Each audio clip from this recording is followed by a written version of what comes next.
No, we have a freedom of press. Of course, a country is free to say what they want about Taiwan. Let's say, I mean, of course, we have there may be a one China policy, but we know that China has, Taiwan has its position. And if a country wants to have diplomatic relations with Taiwan, why not in its way? I mean, this is not a problem. Okay, Victor, carry on, please. The lack of sensitivity and the level of callousness that I'm shocked at. Because in Europe, especially in Germany and in Austria, you cannot talk about denying the Holocaust. Otherwise, it's a violation of the German law and the Austrian law. Freedom of speech does not exist in a vacuum. If you want to violate the one China policy, you'll be barred from China. You will suffer all the consequences. Lithuania or any other country. Therefore, politicians and think tank people should really know the sensitivity. Okay. If you want to follow up with the one China policy, you are deserving to be punished because you violate the one China policy. Period. Victor, let's not get too bogged down in this. 大家好，欢迎来到烽火的频道。本期分享的是高志凯参加的一期电视连线的采访节目。节目主题呢，本来是讨论中欧迎来建交50周年，如何更进一步的深化合作。虽然中欧在贸易等领域存在分歧，如欧洲对中国电动汽车加征关税，双方在市场准入方面的争议等，但中欧经济终归是相互依存，贸易规模庞大。就这么一档正能量满满的节目，结果最后硬是搞成一场关于台湾问题的大辩论，气氛也是极不友好。大家也看到了，这位来自布鲁塞尔的嘉宾呢，卡罗尔拉诺竟大言不惭的说他有言论自由去谈论台湾问题，支持台湾建立外交关系，你不如直接说支持台湾独立好了。看着确实让人窝火。当然高志凯呢也立即进行了强有力的回应，可惜又一次被主持人无情的打断。好了，废话不多说我们一起看一看视频。What's bringing China and the EU closer? The two sides are marking 50 years of relations this month, holding talks and pledging deeper cooperation. But how far will this go? And who stands to gain the most, Beijing or Europe? This is Inside Story. Hello, welcome to the program. I'm Adrian Finnegan. China and the EU are marking 50 years of diplomatic relations this month. At the core of their partnership is trade. They account for two of the biggest economies in the world after the United States. The Chinese foreign minister is visiting EU headquarters this week as he seeks closer ties in what he's called a volatile world. The US, under President Trump, has increasingly turned to sweeping tariffs to get what it wants. Although Beijing and Brussels are hoping to improve their economic ties, they have disagreements on a number of issues, including tariffs on electric vehicles and China's close ties with Moscow on the war in Ukraine. So, are the EU and China looking to sideline Washington? And what will that mean for global trade and economic order? We'll put that to our guests in a moment. But first, Imogen Kimber reports. China's foreign minister is in Europe, ahead of a summit with EU leaders at the end of this month, marking 50 years of relations. At a time when the world is undergoing accelerated changes unseen in a century, with unilateralism, protectionism and acts of bullying raging on, China and the EU, as two major powers, markets and civilizations, need to strengthen strategic communication, uphold multilateralism and free trade. Foreign Minister Wang Yi is visiting France, Germany for talks on diplomacy and security, and Brussels for meetings on enhancing economic cooperation. The EU, as a bloc, has the second largest economy in the world, and China is third. Trade between the two sides is huge, estimated at $2.7 billion a day. China is the EU's second largest trading partner after the US, while the EU is China's biggest partner. And collectively, the two economic giants make up around a third of the world's imports and exports. Europe relies on China for critical minerals, which are used in cars and appliances, and China imports machinery and vehicles from the EU. But there has been some animosity. The EU has a trade deficit of $300 billion with China, and Brussels has imposed tariffs on Chinese electric vehicles, reportedly encouraged to do so by the US. China, 67%. But when the Trump administration came to power, it increased tariffs on both China and the EU. While the initial tariff was reduced, it remains higher than it was before. There have been talks between the EU and Trump, but the US president doesn't hide his disdain for Europe. The European Union was formed in order to take advantage of the United States on trade. That was why they were formed. And they're nasty. They're very nasty. We have a good relationship. I'm dealing with Ursula right now and the group. Trump's sweeping tariffs have presented America as an unreliable trading partner for both the EU and China, and for Europe, an unreliable strategic ally, after Trump told the Europeans to be more self-reliant for their security. So it's with this backdrop that Chinese and EU leaders will meet. Imogen Kimber, Al Jazeera for Inside Story.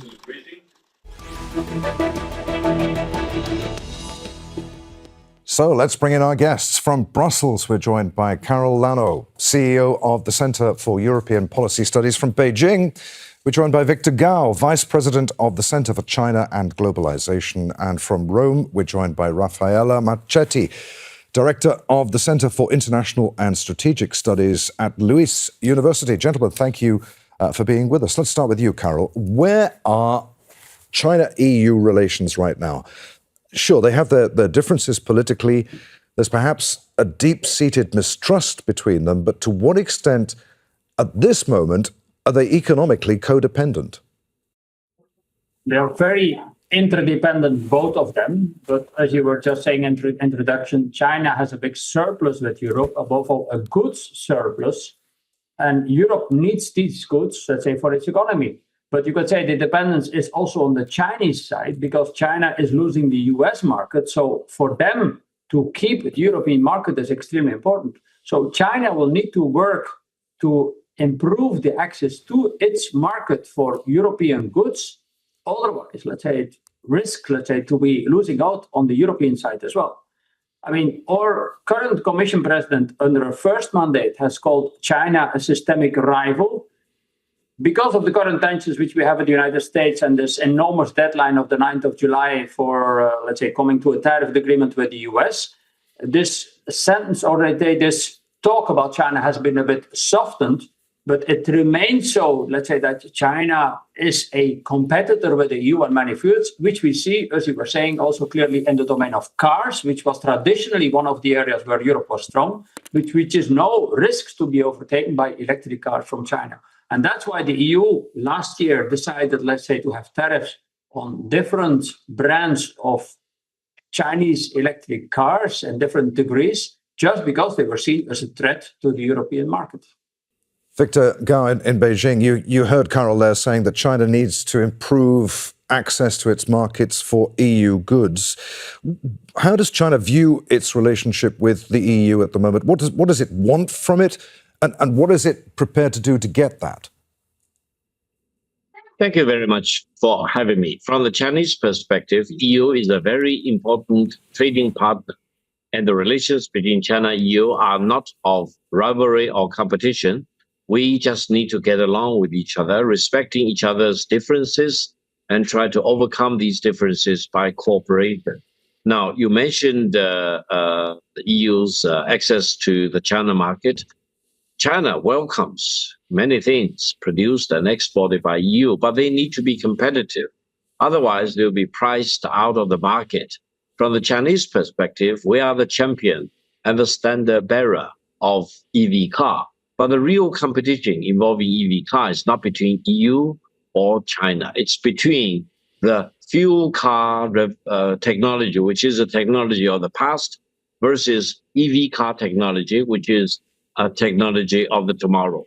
So from the philosophical point of view, European countries need to make that leap of faith to embrace EV car revolution, because otherwise their fuel car revolution will become obsolete. And one of the main engines of economic development for EU will be knocked down, not by China, but by the technological transformation. I will be happy to do whatever we can to improve European access to the China market, which will be the largest market in the world. And I'm shocked to hear President Trump said China is bad and EU even worse. Let me tell you, China is not bad. EU is not worse. It is time for China and EU to see each other in the real light and respect each other and try to do our best to improve China-EU cooperation. Rafaela, what did you make of what Victor was saying there? We talked earlier about this huge trade gap between the two. Who needs who more right now, the EU or China? Well, from the EU side, China is an important partner.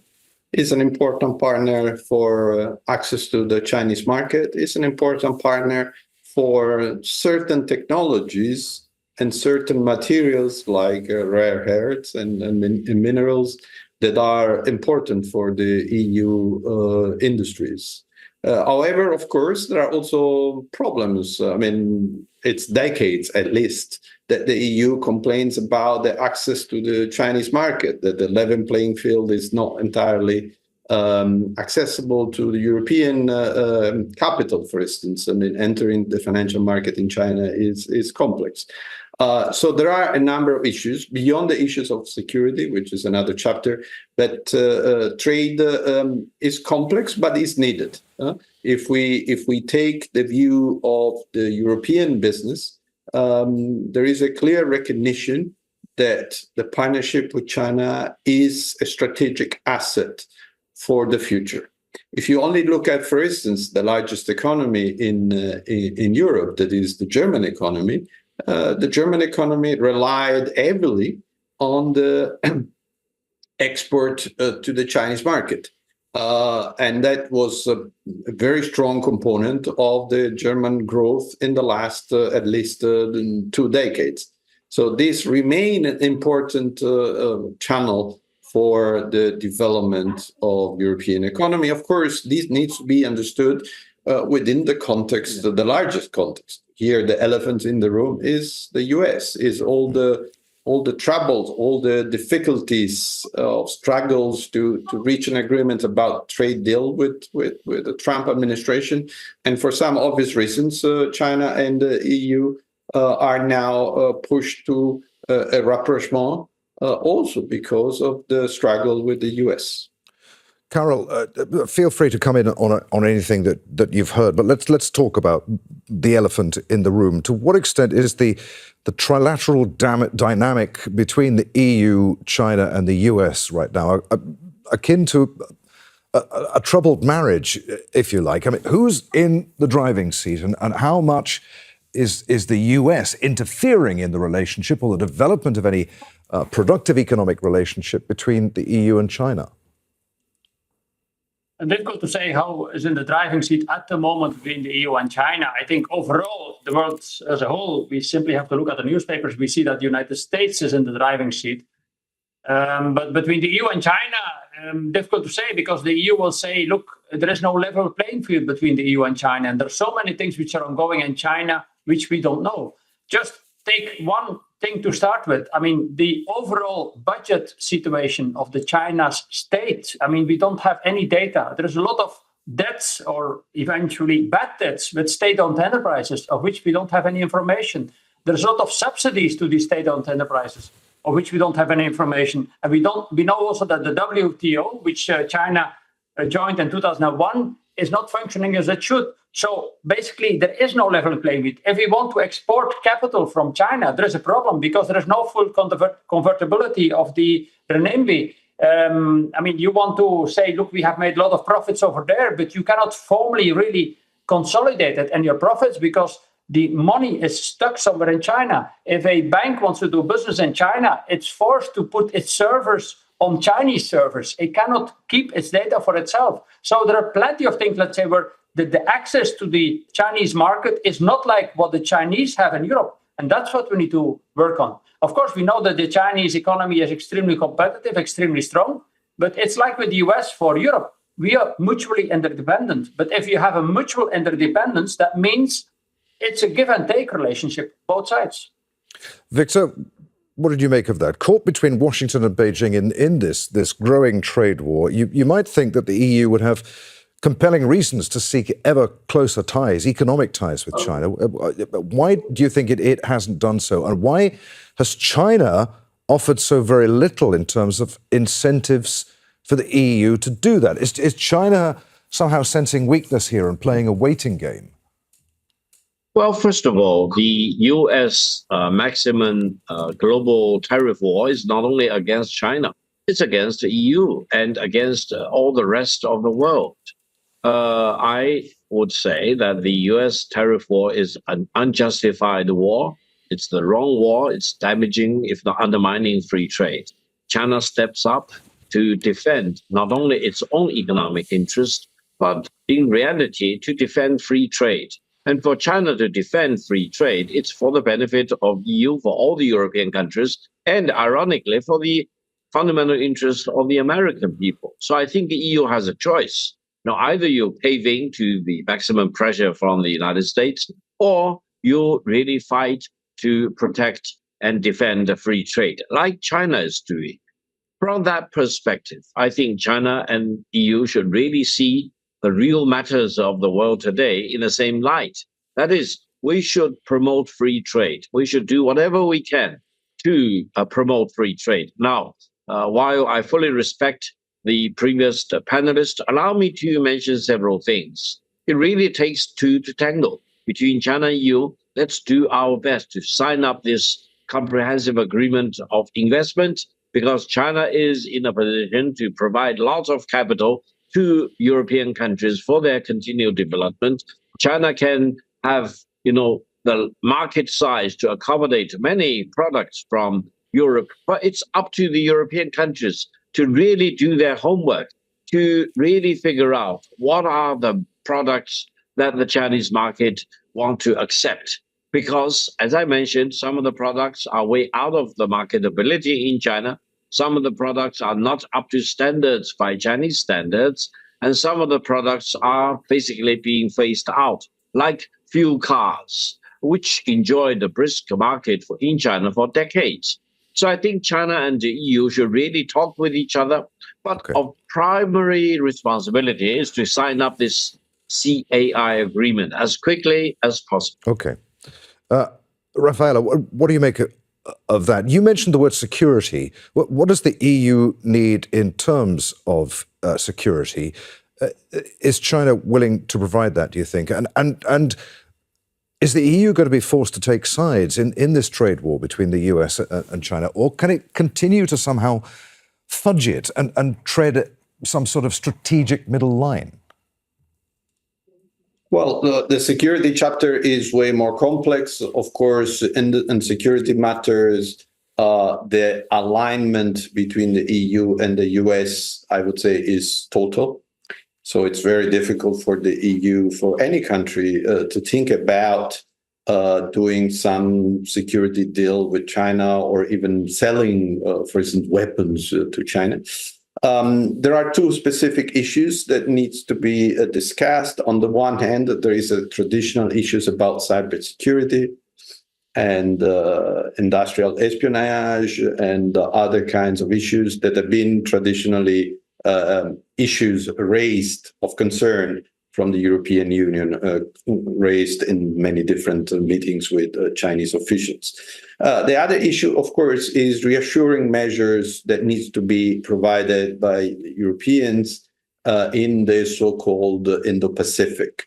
Increasingly, European countries are present into the Indo-Pacific, developing and strengthening partnership with Indo-Pacific countries, participating to exercise, developing joint military industrial projects. So clearly, this is perceived by China as something uncomfortable. And here, I think the EU needs to make an effort to send reassuring messages because, of course, these can generate some harsh feeling and escalation between the two. Carol, with its huge economic clout, why does the EU seem unable to take a harder line with China over issues that Rafaela was just talking about, their human rights, what's going on in the Pacific, and the one that particularly upsets the EU, of course, China's support for Russia over the war in Ukraine? I think the EU has taken a harder line. Even before the war in Ukraine started in 2021, there was a case between China and Lithuania on coercion by China, which didn't accept goods from Lithuania anymore because Lithuania had taken a positive stance on Taiwan, and the EU defended its country, Lithuania, very rapidly, very strongly, adopted anti-coercion legislation, and brought the case before the WTO. Also, China in that period had blacklisted a group of think tankers, people like me, but also members of the European Parliament, of being too critical on China, and they were forbidden to ever enter China anymore. Of course, it appears that China has now repealed this. So there have been frictions from the Chinese side towards Europe, and it's not that the EU has not taken a common stance. Also, I just referred to this case about electric cars that we have we have examined this case, and we have clearly said that there was a case of subsidies. Hence, we have taken these tariffs, let's say, for several cars, let's say, coming from China to protect the European market for the reasons which, again, I explained. Let's say it was unclear how the companies were financing themselves and whether there was any state aid by the Chinese state, let's say, to have this huge presence in the electric vehicles market for the Chinese state. Victor, if the EU is such an important trading partner for China, why does China continue to hold such close ties with Russia, knowing that it upsets the EU greatly? Economically, at least, the EU is far more valuable a partner for China than Russia. What is China's thinking here? Before I talk about China-Russian relations, let me respond to what your previous panelist mentioned. He mentioned Lithuania. For the record, allow me to emphasize, what the Lithuanian government wanted to do is in violation of the One China policy, which is the foundation upon which China-Lithuanian diplomatic relations were established. And as a matter of principle, China will never allow any country, big or small, to violate the One China policy.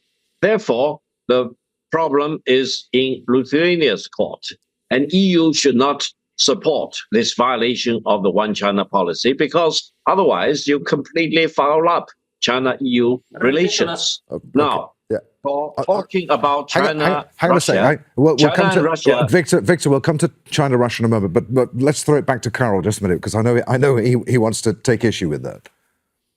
No, we have a freedom of press. Of course, a country is free to say what they want about Taiwan. Let's say, I mean, of course, we have there may be a one China policy, but we know that China has, Taiwan has its position. And if a country wants to have diplomatic relations with Taiwan, why not in its way? This is not a problem. Okay, Victor, carry on, please. The lack of sensitivity and the level of callousness that I'm shocked at. Because in Europe, especially in Germany and in Austria, you cannot talk about denying the Holocaust. Otherwise, it's a violation of the German law and the Austrian law. Freedom of speech does not exist in a vacuum. If you want to violate the One China policy, you'll be barred from China. You will suffer all the consequences. Lithuania or any other country. Therefore, politicians and think tank people should really know the sensitivity. Okay. If you want to foul up with the One China policy, you are deserving to be punished because you violate the One China policy. Period. Victor, let's not get too bogged down in this. The issue with Russia, you were going to talk to us about that. Let me talk about Russia. Yeah, China and Russia share a common border of 4,300 kilometers. For decades, it is a border of peace. We respect each other. We trust each other. The long border is not armed.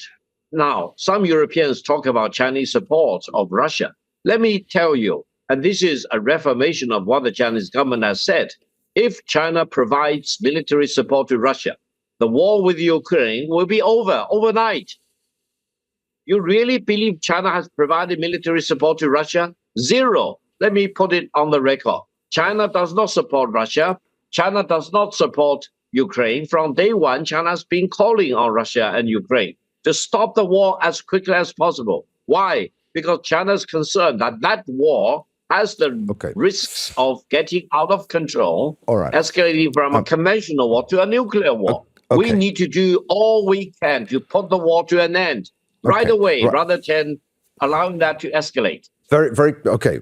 Rafaela, is there doubt within the EU Commission over just how tough its stance on Beijing should be?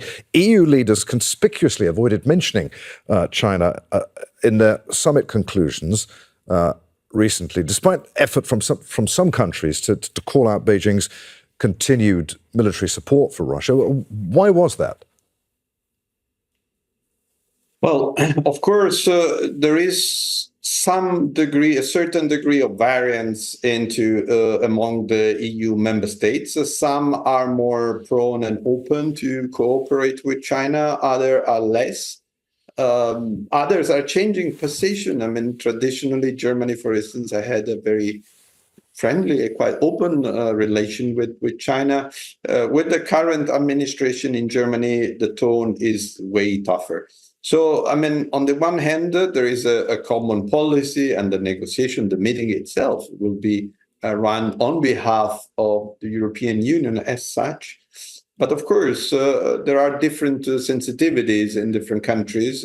We know this, not only in relation to the alleged support or not support to Russia, but in general to the relationship with China.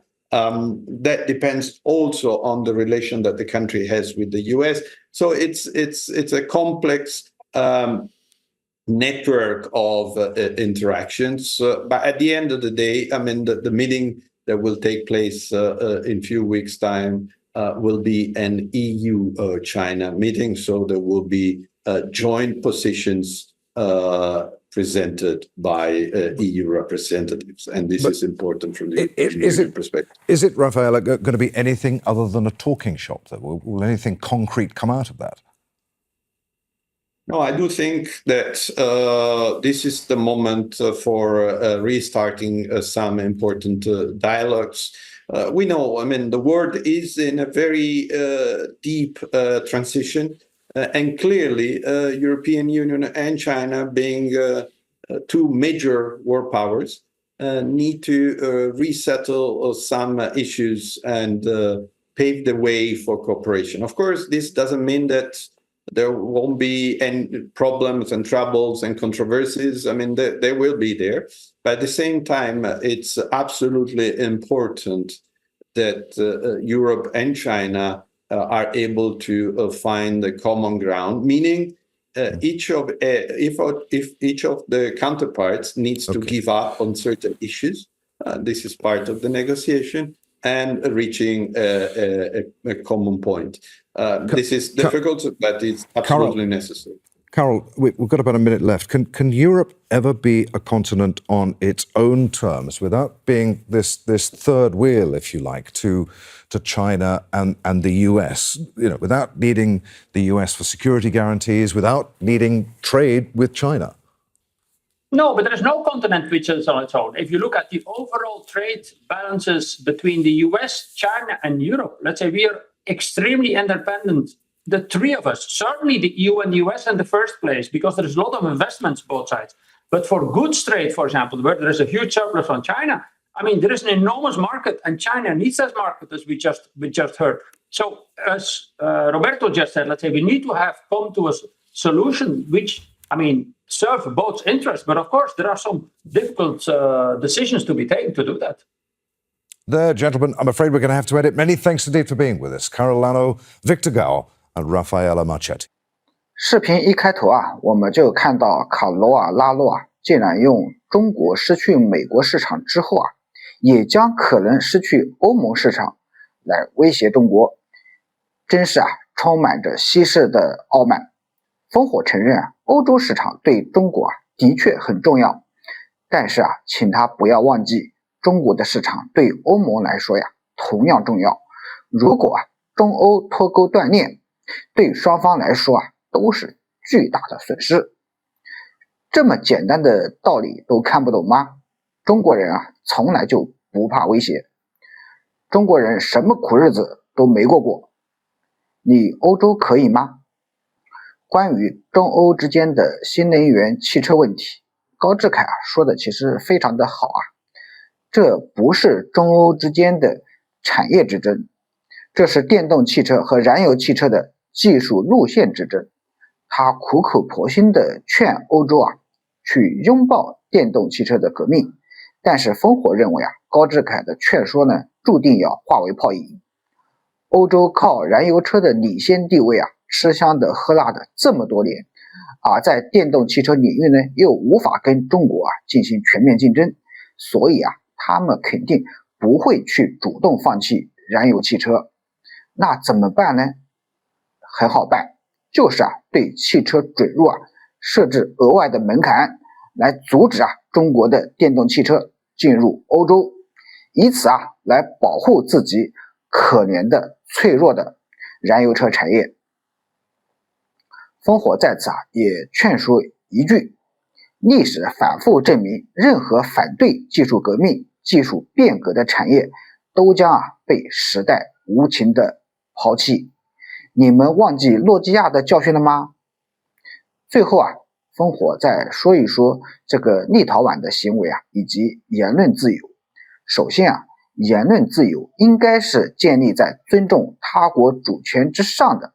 我们可以在比利时说支持布鲁塞尔独立吗？我们可以在立陶宛说支持维尔纽斯独立吗？很显然不能。